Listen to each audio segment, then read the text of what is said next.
한번 같이 따라하겠습니다. 마땅히 감사합시다. 오늘 우리가 읽은 13절의 말씀을 보면 바울이 데살로니가 교회 성도들을 향하여서 마땅히 하나님께 감사할 것은 그렇게 말씀을 하고 있습니다. 사회학자들의 분석에 따르면 1950년대의 지구촌 사람들에게 필요한 생필품이 72가지였고 절대 필요한 생필품은 18가지였다고 합니다. 그런데 2000년대를 살아가고 있는 저와 여러분들의 시대에는 생필품이 500가지 이상이고 꼭 필요한 물품만도 50가지가 넘는다고 했습니다. 이렇게 현대인들은 편리하게 살아가고 있다는 것입니다. 그런데 현대인들이 과연 50년, 60년 전에 살았던 사람들보다 더 행복한가? 더 감사한가? 그렇지 않다는 것입니다. 옛날에는 농촌에는 전기가 들어오지 아니했던 시절입니다. 그러니까 전기가 들어오지 아니하니까 얼마나 생활이 불편합니까? 그런데 어느 날 전기가 들어왔어요. 전기가 들어오니까 모든 환경이 달라집니다. 저녁에도 일을 할 수가 있고 또 전기가 들어오니까 흑백 텔레비전이 들어오고 이웃집에 월남 같은 아들이 귀국하면서 흑백 텔레비전이 들어오니까 온 동네 사람들이 그 텔레비전에 나오는 연속극 보기 위해서 그 집이 극장이 되었다는 것입니다. 그래서 저녁마다 그 집에는 성시를 이루는 집이 되었습니다. 그래서 어릴 때에 집에서 텔레비전을 사자고 하니까 전기세 들여서 안 된다고 아예 못을 박았습니다. 요즘 경제적으로 어렵다고 하지만은 30-40년 전과 비교했을 때 우리의 삶은 모든 면에서 풍족함을 누리고 있는 것은 사실입니다. 그 당시에는 감히 상상도 할 수 없었던 그런 승용차를 대부분의 가정에서 소유하고 있습니다. 제가 초등학교 다닐 때는 전화가 걸려오면 마을 구장이 방송을 합니다. 아무개시 전화가 왔으니까 빨리 여기 와서 기다렸다가 전화 받으세요. 그래서 그 방송을 듣고 쫓아가서 그 반장의 집에 있으면 전화가 오면 받았던 시절이 있습니다. 이제는 백촌에도 전화가 없는 곳이 없고 또 누구든지 휴대폰을 가지고 살아가는 시대가 되었고 시골에도 컴퓨터가 사용할 수 있는 그런 시대가 되었습니다. 그리고 옛날에는 왕도 제철이 아니면 먹을 수 없는 신선한 과일을 이제는 사시사철 먹을 수 있게 되었습니다. 그래서 지금도 여름 겨울인데 딸기를 먹고 수박도 먹고 여름에 먹을 수 있는 모든 과일들을 지금도 먹을 수 있게 되었다. 그래 지금 우리의 생활이 옛날에 왕들도 침을 흘릴 수밖에 없는 그런 시절을 보내고 있습니다. 어떻게 보면 호사하고 하사스러운 그리고 화려한 생활이라 그렇게 볼 수가 있습니다. 그럼에도 불구하고 우리가 마땅히 감사해야 되는데 감사하지를 못한다. 여기 마땅히라는 말은 국어사전을 보니까 이렇게 정의를 해놨습니다.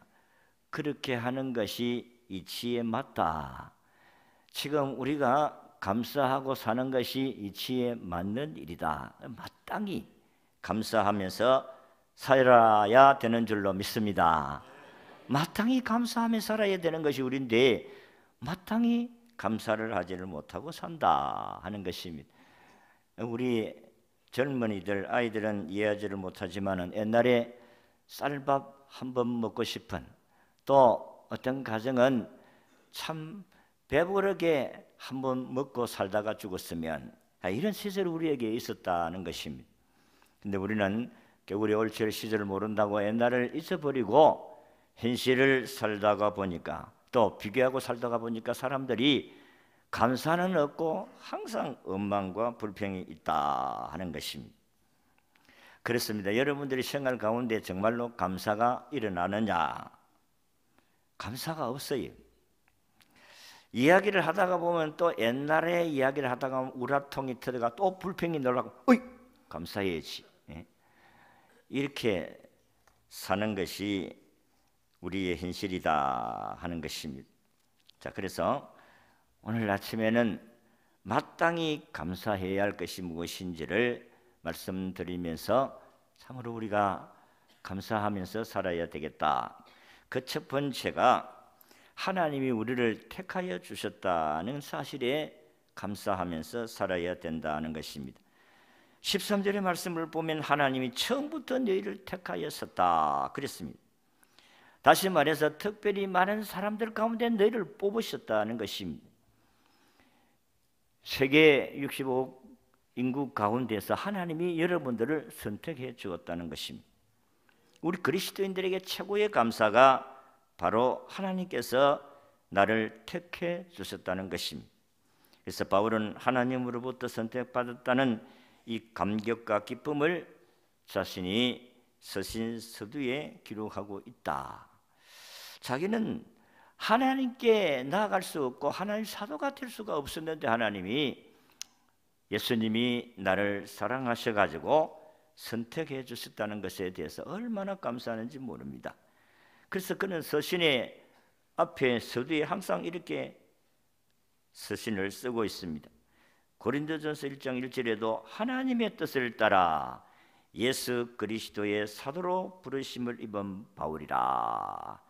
하나님이 나를 선택해 주셔서 사도로 불러주셨다는 사실에 감사하고 있다는 것입니다. 여러분, 우리가 어디 하나님의 자녀가 되고 싶어서 자녀된 사람은 없습니다. 내가 천국 백성으로 삼아주세요 하고 그렇게 돈을 더블로 해가지고 여러분이 하나님께 드려서 하나님의 자녀된 사람도 없습니다. 우리는 우리가 먼저 하나님을 사랑하는 것이 아니고 하나님이 우리를 먼저 사랑하셔서 예수 믿고 구원 받은 줄로 믿습니다. 근데 하나님이 선택하시는데 참 세상에 똑똑한 사람, 잘난 사람도 많은데 나 같은 사람을 세우셔서 목사가 되게 하셨다는 사실에 저는 늘 감사하면서 삽니다. 왜냐하면 성경을 보더라도 또 이스라엘 백성들을 선택하신 것을 보더라도 그 주위에 얼마나 수억의 참 아랍인들이 많은데 이스라엘이라는 이 적은 나라를 선택하시고 거기에서 메시아를 탄생하시고 인간을 구원하게 하셨다는 것입니다. 그래서 하나님의 손에 선택이 되면 작은 것도 큰 것이 되고 쓸모없는 것도 요긴한 것이 되는 줄로 믿습니다. 죄인도 의인이 되는 줄로 믿습니다. 바울은 하나님의 택하심을 마땅히 이런 것이 감사할 일이다 하는 것입니다. 우리가 하나님께 마땅히 감사해야 될 것은 진실로 선택받을 수 없는 자가 선택받았다는 것에 대해서 감사한다는 것입니다. 감사를 게을리하는 것은 택하신 하나님의 뜻을 거역하는 행위와 같다 하는 일. 그래서 하나님께서 택하여 주신 은혜를 감사하면서 살아가시기를 바랍니다.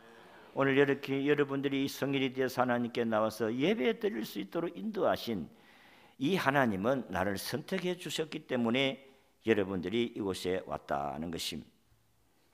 우리가 하나님을 선택받지 아니했으면 하나님께 나올 수가 없습니다. 하나님 나를 선택해 주지 아니하셨다면 하나님의 일꾼으로 쓰임 받을 수도 없습니다. 미국의 어느 날 한 아이가 태어났는데 몸이 너무 약하여 곧 죽을 것이라고 사람들은 생각했습니다. 그럼에도 불구하고 살아서 자라났습니다. 17세 때 또 22세 두 번이나 말라리아에 걸려 죽을 뻔했습니다. 19세 때는 천년두에 걸려서 죽을 뻔하였고 20세는 늑막염이 걸렸고 35세 때는 급성이질에 걸려 고비를 넘겼습니다. 또 43세 때는 이 치아가 못쓰게 되어 고통을 당하였습니다. 그러나 그의 마음속에는 하나님이 나를 택하여 주시고 항상 같이하여 주시기에 하나님이 나를 통해서 하시고자 하는 하나님의 사명이 있다고 그렇게 믿었습니다. 그래서 그는 43세에 1775년에 미국 행문군의 총사령관이 되어서 독립군을 지휘하여 승리함으로써 그는 국민적 영웅이 되었습니다. 그 후에 그는 미국의 초대 대통령이 되었습니다. 이분은 누구이십니까? 조지 워싱턴, 미국의 초대 대통령이 되었습니다. 하나님이 선택해 주셨다는 확신한 믿음이 그 사람을 머릿돌로 만들어 놓았다. 역사상 큰 일을 하였던 사람들은 모두 하나님이 자기를 선택하게 선별해서 선택해 주셨다는 사실을 받아들이고 그렇게 믿고 살았던 사람들이 다 하나님의 귀하게 쓰임을 받게 하셨다. 그래서 우리는 하나님께 선택받았다는 것에 대해서 마땅히 감사하며 살아야 될 줄로 믿습니다. 저는 이 사실을 깨달을 때마다 얼마나 감사한지 모릅니다.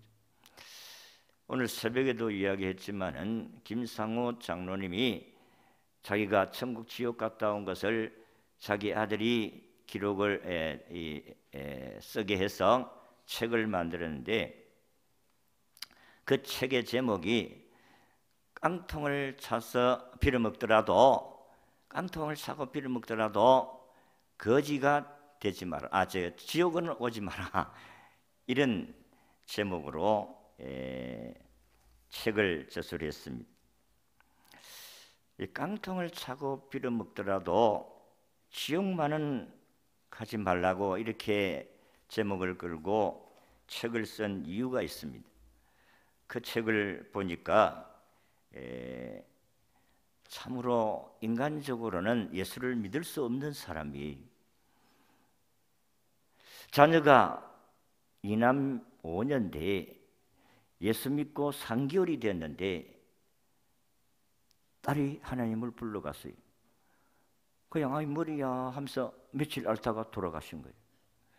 한 달 후에 또 딸이 또 하나님 불러갔어요. 또 조금 후에 또 딸을 또 불러갔어요. 한꺼번에 5명을 하나님 불러갔어요. 그래 1년에 아들 둘인데 둘째 아들을 또 불러갔어요. 1년 안에 6명의 자녀를 잃었는데 온 동네 사람은 우리가 산신령을 섬기고 살았는데 산신령을 거역했기 때문에 배반했기 때문에 벌을 받았다. 뭐 야수교인지 예수교인지 그거 믿어가지고 망했다고. 안 그렇겠어요? 예수 믿고 1년도 안 했는데 6명의 자녀를 잃었다는 거예요. 아마 여러분들은 어떻게 생각하겠어요? 아마 예수님을 포기해도 몇 번을 포기하지 않았겠어요? 선택받은 사람이니까 하나님께서 그가 아들을 이제 마지막 장례를 하고 마치고 난 후에 그냥 기도를 해본 거예요. 그때에 하나님께서 그를 천국과 지옥을 보여주신 것입니다. 지옥이 얼마나 고통스럽고 괴로운지 거기서 자기 아버지도 보고 그래서 깡통을 차고 빌어먹더라도 이 지옥은 오지 말아야 될 곳이구나. 그래서 그분이 이제 그 광경을 보고 난 후에 천국도 물론 보았습니다만은 그는 평생을 예수 믿고 90이 넘어서라도 변함없이 자기 지역에 교회가 없었는데 교회당을 짓고 그리고 자기 아들은 목사가 되어서 잘 살고 있는 거예요. 우리가 천국과 지옥이 있다고 하면 지옥을 가서는 안 된다는 것. 우리 성경에도 누가복음 16장에 예수님께서 직접 이야기한 겁니다. 부자와 나사로 이야기를 하면서 부자가 지옥 간 이야기를 예수님 말씀하지 않았어요.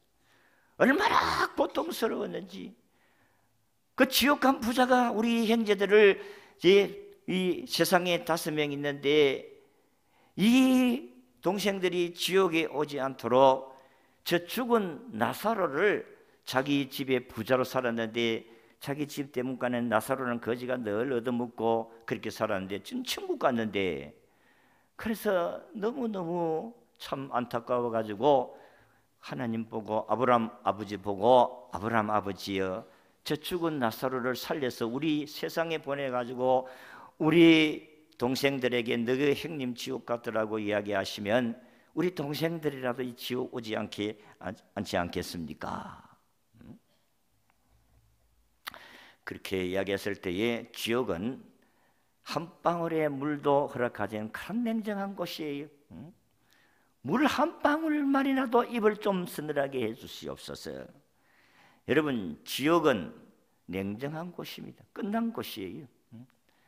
그리고 김상우 장로님도 자기가 참 여러 지옥을 쭉 돌아보면서 너무너무 불 가운데 또 뜨거운 불 가운데 들어가서 사람은 타야 되는데 타지는 않고 고통만 당하고 펄펄 끓는 물속에 여러분 포항제철에 가면 붉은 쇠붙이가 나와서 나오는 그 불같이 그런 데 들어가서 데이기도 하고 그런데 이 살이 타면서 냄새 나는데 사람은 죽지 아니하고 그게 지옥이었다. 물론 뭐 이게 절대적인 것은 아니지만은 어쨌든 그가 경험한 부분을 이야기하는데 지옥은 있는 것은 사실입니다. 지옥이 있다는 것을 믿으시기를 바랍니다. 지옥이 있다고 하면 어떻게 우리가 지옥 가야 되겠느냐는 거예요. 그런데 내가 선택받았기 때문에 자녀 6명 잃어도 예수님을 버리지 아니한 줄로 믿습니다. 이게 믿음이에요. 이게 선택받은 자의 믿음의 삶입니다. 세상의 환경이 아무리 힘들더라도 예수는 포기하지 말아야 될 줄로 믿습니다. 예수 포기하면 지옥 가는 거예요. 아무리 힘들고 어렵다 할지라도 예수는 포기해서는 안 된다. 선택받았기 때문에 그는 예수를 포기하지 아니하고 살게 되었다. 두 번째는 마땅히 감사해야 될 이유가 성령으로 거룩해 하셨기 때문에 감사해야 된다. 마땅히 하나님께 감사할 것은 하나님 처음부터 너희를 택하사 성령에 거룩하게 하심과 같이 하나님께서 죄인을 택하시고 우리를 부르셨을 뿐만 아니라 우리를 깨끗하게 하시고 의인이 되게 하신 줄로 믿습니다. 나는 허물이 있는데도 불구하고 하나님께서 너는 죄 없다 이렇게 해주시는 거예요. 기가 막힌 사건 아니겠어요? 나는 예수를 믿어도 실수하고 허물이 많고 죄를 짓는데도 불구하고 하나님은 너는 의인이다, 죄 없다. 얼마나 감사할 일이겠어요. 우리 하나님께서 예수 그리스도를 통해서 저와 여러분의 죄를 과거 현재 미래의 죄까지 다 짊어져 십자가에서 희생하시고 속죄 제물로 들으셨기 때문에 여러분은 어떤 죄를 가지고 있다 할지라도 예수님이 내 죄를 위해 죽었고 예수님이 나를 위해서 살리기 위해 3일 만에 부활하신 이 사건을 믿는 사람들에게는 하나님의 자녀가 되는 권세를 주신 줄로 믿습니다. 그러니까 마땅히 감사해야 되지요. 성령이 우리를 거룩한 하나님의 자녀로 삼아주시고 하나님을 아버지라고 부를 수 있게 해주셨으니 얼마나 감사한 일이냐는 것입니다. 원래 우리는 거룩해질 수 없는 죄인입니다. 여러분과 제가 아무리 의롭게 하려고 여러분들이 노력을 해도 의로워질 수 없는 사람들입니다. 그런데 예수 그리스도의 보혈의 피로 우리를 깨끗하게 하심으로 의로운 자가 되어진 줄로 믿으시기를 바랍니다. 그래서 저는 웨슬리는 이것을 가리켜서 성화의 은총이라 이렇게 부르게 되었습니다. 깨끗하게 만들어서 회복시켜 주시는 은총이다는 것입니다. 그러니까 우리가 마땅히 감사하면서 살아야 되지요. 환경이 어떻든지 간에 그게 중요한 게 아닙니다. 나를 예수 믿고 하나님 자녀로 삼으시고 주님을 섬길 수 있도록 하신 이 은혜를 생각하면 마땅히 감사해야 될 줄로 믿습니다. 일본 마시다 전기산업은 종합가전 제조업체인데 이 창업자 마시다 고노스케라는 사람에게 당신이 이 사업을 성공을 했는데 어떻게 성공을 했느냐고 하루는 기자가 와서 질문을 했습니다. 성공 비결을 물었다는 것입니다. 그때에 이 고노스케 회장이 이런 답을 했습니다. 나는 하나님이 주신 세 가지를 감사하며 살았더니 성공했다는 겁니다. 그 세 가지가 첫째는 가난하게 태어난 것에 대한 감사고, 두 번째는 배우지 못했다는 사실에 감사하고, 셋째는 내가 허약했다는 사실에 감사했다는 것입니다. 기자는 이해할 수 없는 말을 하니까, 아니 이것은 세상 사람들이 볼 때에 불행의 조건으로 생각하는 것인데 어찌 그게 감사하다는 말씀입니까? 그렇게 물었더니 마시다 고노스케 회장이 대답하기를, 나는 가난 속에 태어났기 때문에 부지런히 일을 했습니다. 그리고 나는 초등학교 4학년을 중퇴한 것이 학력의 전부입니다. 그래서 항상 세상 사람들을 스승으로 삼고 배우는 자세로 살았습니다. 지금도 틈만 있으면 손에 책을 들고 있습니다. 또 내가 약하게 태어났기 때문에 건강의 소중함을 일찍이 깨달았습니다. 그래서 늘 건강을 지키기 위해서 힘썼기 때문에 90이 넘은 나이에도 겨울철에 냉수마찰을 합니다.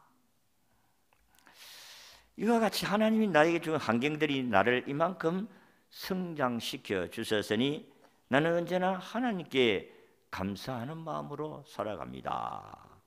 이게 나의 성공의 비결입니다.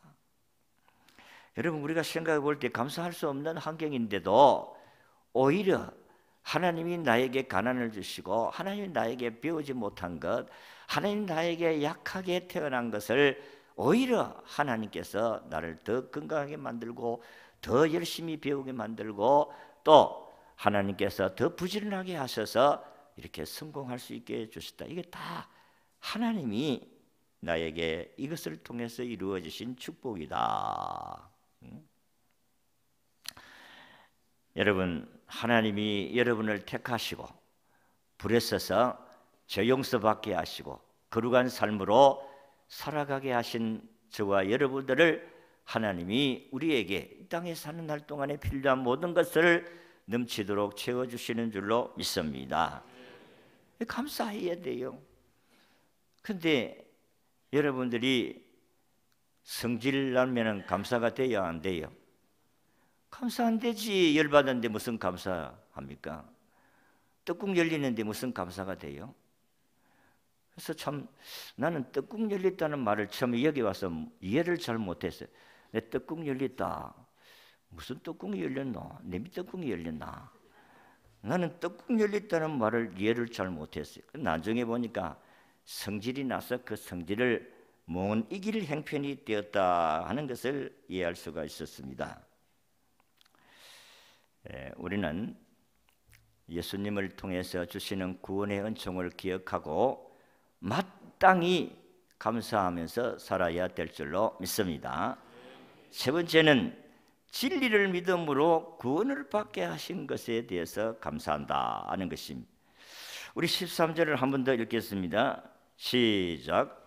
주께서 사랑하시는 형제들아, 우리가 항상 너희에게 관하여 마땅히 하나님께 감사할 것은 하나님 처음부터 너희를 택하사 성령의 거룩하게 하심과 진리를 믿음으로 구원을 받게 하심이니.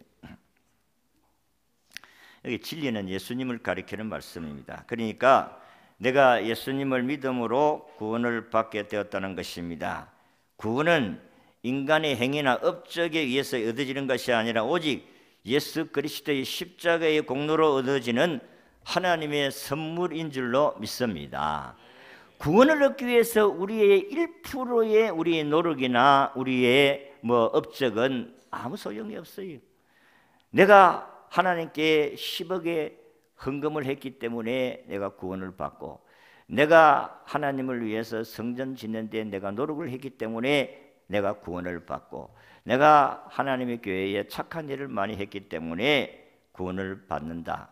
천만의 말씀. 이런 1%라도 구원 얻는 데는 관계가 없습니다, 여러분. 상급과 관계가 있는 줄로 믿으시기를 바랍니다. 그러므로 우리 그리스도인들은 구원을 받았으니까 환경과 처지에 관계없이 감사해야 된다. 여러분과 제가 믿음으로, 예수를 믿음으로 구원받게 하는 것도 하나님의 은혜인 것입니다. 성령의 감동하심으로 말미암아 예수를 믿게 하신 것도 하나님의 은혜다. 그러니까 우리가 감사하면서 살아야 됩니다. 무슨 내가 하나님의 자녀가 될 만한 어떤 자격이 있기 때문에, 우리 가문이 좋고 내가 많이 배웠기 때문에, 내가 좀 남들보다 잘났기 때문에 내가 구원받았다, 그런 게 아니잖아요.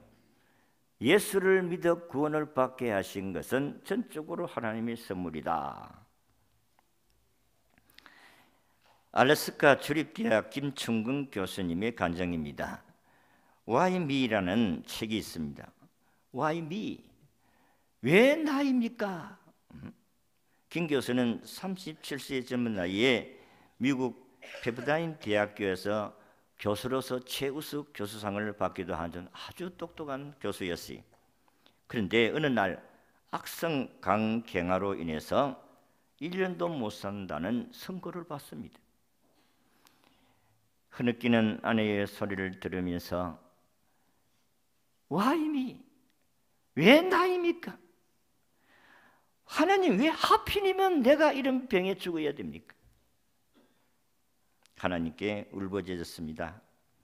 그런데 갑자기 하나님 말씀이 입술을 통해 튀어나왔는데, 내 피 속에 있는 독소 때문에 죽어가는 것은 사실이지만은 진정 내 영혼 속에 있는 죄의 독소 때문에 죽어가는 것을 왜 모르느냐 하는 이런 충격적인 음성을 듣습니다. 다시 말해서 네 죄가 너를 고통스럽게 하는 것이다, 이런 음성이 들려지게 된 것입니다. 그러면서 지금까지 지었던 죄가 눈앞에 펼쳐졌다는 것입니다.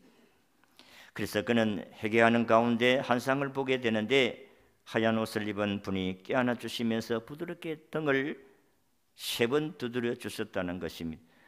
두드릴 때마다 내가 너를 용서한다, 내가 너를 용서한다, 그리고 내가 용서한다는 음성이 들린 것입니다. 그래서 그는 확신을 가졌습니다.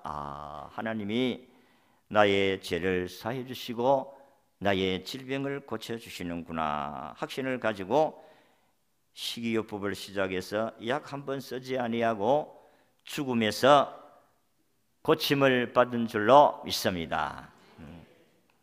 그는 다시 강의를 시작하게 되었고, 영혼의 죄의 독소와 육체의 병의 독소를 하나님의 은혜로 다 몰아냈습니다. 다 회개하니까 하나님이 영혼도 새롭게 하시고 육체도 건강을 회복해 주셨다. 그래서 그는 무슨 일을 하든지 먼저 하나님께 기도하며 하나님의 뜻을 구했다고 합니다. 그 알래스카로 가는 것은 모두 말로 했지만은 알래스카 행도 하나님의 인도하심이 있다고 생각을 하고, 나중 기도하니까 알래스카의 요셉이라, 너는 알래스카의 요셉이 되라는 말씀을 주셨다는 것입니다. 그 후에 고난의 순간도 잠시고 거기에서 알래스카 주지사 경제국제무역특별고문으로 일하면서 30%의 수출 증가를 이루어서 경제개발공헌 특별상까지 받았다는 것입니다. 그리고 그는 나중에 북미 주예수 대각성 운동을 시작해서 2,500여 명의 대학생들과 북미 대각성 운동 전국대를 그는 개최하기도 했습니다. 그리고 성령 충만한 청년들을 크리스찬 리더로 만들어서 미국을 변화시키는 비전을 품게 되었다고 합니다. 김 교수는 오늘도 구원받은 하나님의 자녀가 된 사실에 감사하면서 자기에게 준 사명을, 영혼을 구원하는 일을 위해서 최선을 다하여 살아가고 있다는 것입니다. 여러분, 우리가 마땅히 감사해야 될 이유를 오늘 바울이 데살로니가 교회 성도들을 향해서 하신 말씀을 들었습니다. 그리스도인들은 환경과 처지에 관계없이 마땅히 감사하면서 살아야 될 사람들이 저와 여러분들인 줄로 믿습니다. 그 이유가 하나님의 은혜로 선택받았다는 것이고 성령의 역사로 거룩하게 해 주셨다는 것이고 그리고 그리스도를 믿음으로 구원을 얻게 되었다는 사실 앞에 우리는 마땅히 감사를 드려야 한다. 그렇게 하는 것이 이치에 맞다는 것입니다. 마땅히 감사한다는 것은 그렇게 하나님의 은혜를 생각하고 감사하는 것이 마땅하다 하는 것입니다. 한번 따라하겠습니다. 마땅히 감사하고 삽시다. 마땅히 감사하고 삽시다. 마땅히 감사하고 삽시다.